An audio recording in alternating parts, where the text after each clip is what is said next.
Don't pay a quarter, don't pay a dime, don't pay a penny, don't waste your time. If half a penny is all he asks, don't give him any. Lay off his tracks, my half a penny is what he'll say. Still a steep price, just walk away.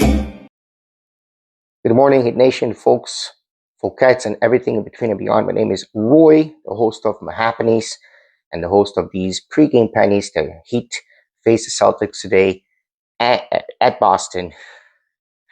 Yes, please follow us at Happiness on Facebook, at Happiness1 on Instagram.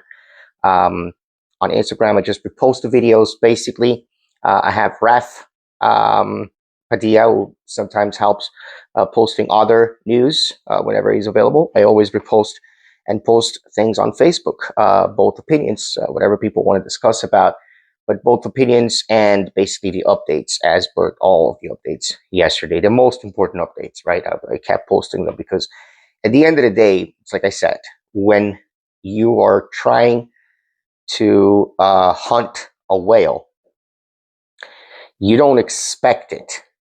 You hope for it. Those are very different things, right? The expectation meaning it needs to happen. If it doesn't happen, I'm going to be extremely disappointed and so forth. But understanding the magnitude of the trade, I wasn't expecting it to happen, but I really hoped that would happen. I really hoped other things would happen to actually help us build assets.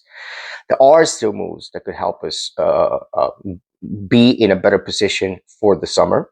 Fabio Ushida, he made a comment on my previous video, talked about Giannis, saying that we actually have the best offer among the teams after this trade deadline, right? That in the summer, we'll have the best offer among the teams that Giannis is actually interested to play in. But we don't really know what's going to happen, right? The most frustrating aspect of being a fan of the NBA, but specifically of the Miami Heat, is the Miami Heat run a very tight ship. But that also means that there is a total lack of transparency with the fans. We never know what the plan is. But, anyway, I'm going to get there very soon, as much as I'm going to talk about the game as well. But let's start with this trade deadline and how disappointed I understand everybody is. But I have a question, and this question has been bugging me because I saw a post from Barry Jackson. Barry Jackson not only doesn't entirely disagree, he actually thinks that there is a philosophy there that makes sense from Miami Heat front office. And this is my question to you based on what he said. And I truly want to know what your answers are. What would you, as a fan, enjoy the most? Would you prefer having consecutive seasons like the Wizards, like the Pelicans, like the Thunder before a couple of years ago, in which we just watched a team win 10, 15 games a season, 20 games if we're lucky? Is that the kind of team that we want to watch? Because this is what tanking means. Tanking is a solution that eyes the future, right? And I myself, because of Barry Jackson, it's not even a matter of having original opinions or original ideas. I don't want to think about the idea, or rather, I don't think anybody wanted to think about the idea of the Dwayne Wade era ending. After that, of course, with that, completely mediocre hiatus, and then we get Jimmy Butler. Of course, I myself, as a fan, during the Jimmy Butler era, did not want that to end. And I was as delusional as the front office seems to be. And I wanted things to be, try again. It only dawned on me that trying again wasn't really going to work when Jimmy actually asked out.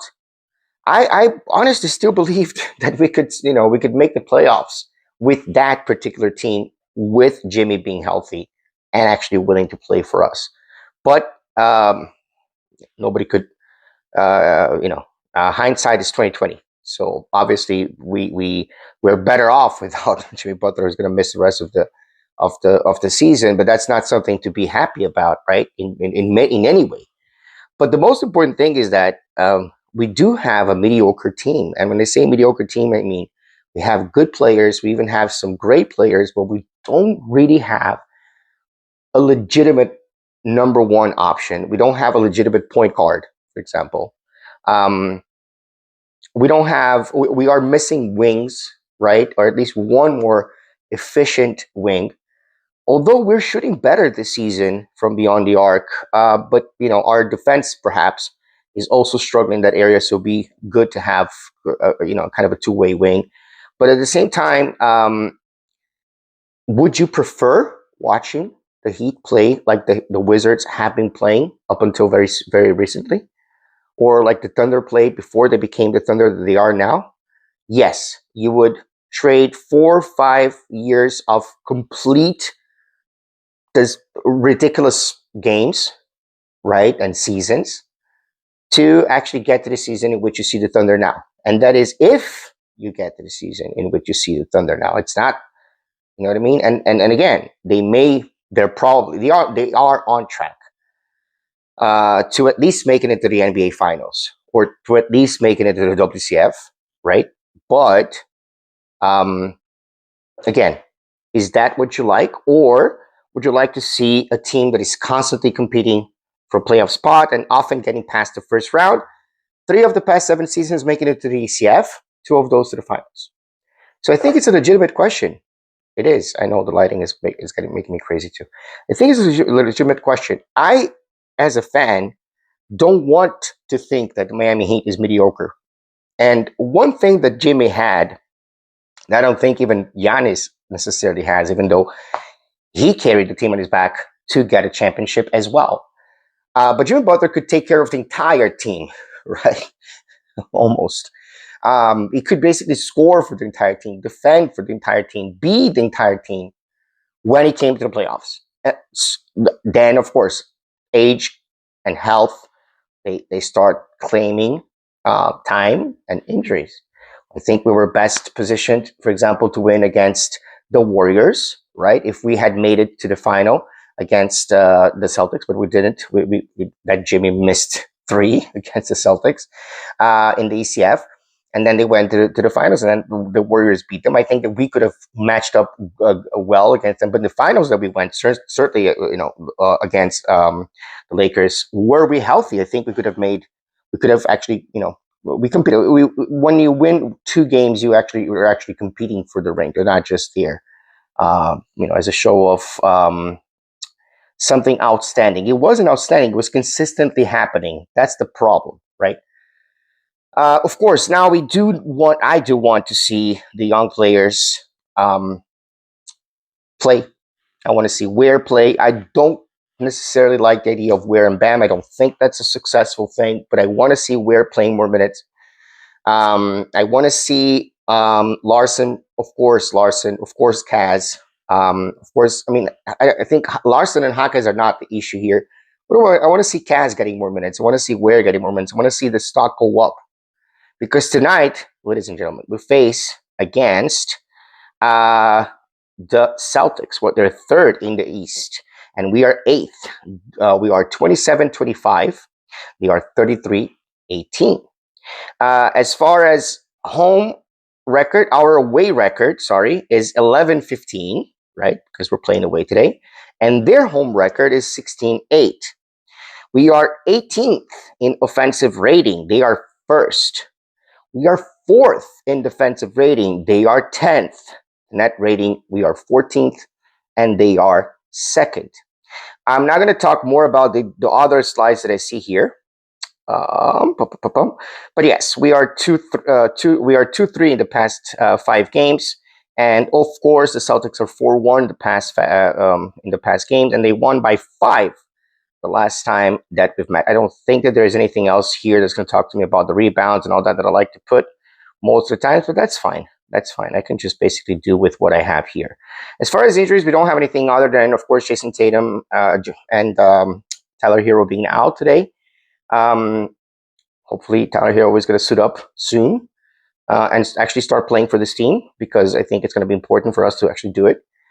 But other than that, really, there's nothing else to say. We of course we hope to see a good game tonight. And this question is a serious. The question that I posed before is a serious question to you guys. You prefer to see the team losing for a few years so that we can have a few years of winning and then rinse and repeat, because this is what a rebuilding team does. If your philosophy is rebuilding, you're going to rebuild more than once. If your philosophy is retooling, like Miami, you're going to retool more than once. So rebuilding in this sense means tanking, means trade away Bam, trade away Hero, get all the draft picks that you can get, build it so you can go against and hunt a whale. But then you don't have Bam, you don't have a whale to pair with. Maybe you have to hunt two whales. Regardless of the situation, whatever, because I truly don't know how this works, but whatever it is that the Heat has to do to get the assets, it's not. It doesn't have to be about Giannis. It cannot be about Giannis, because Giannis really is a joke. Really, nobody should even take the Bucks seriously until something is made concretely available. Right? Giannis is available. We're listening to serious trade talks, but then we go and we offer, and then it's basically so we never intended to trade. That's just ridiculous. So I'm forget about Giannis.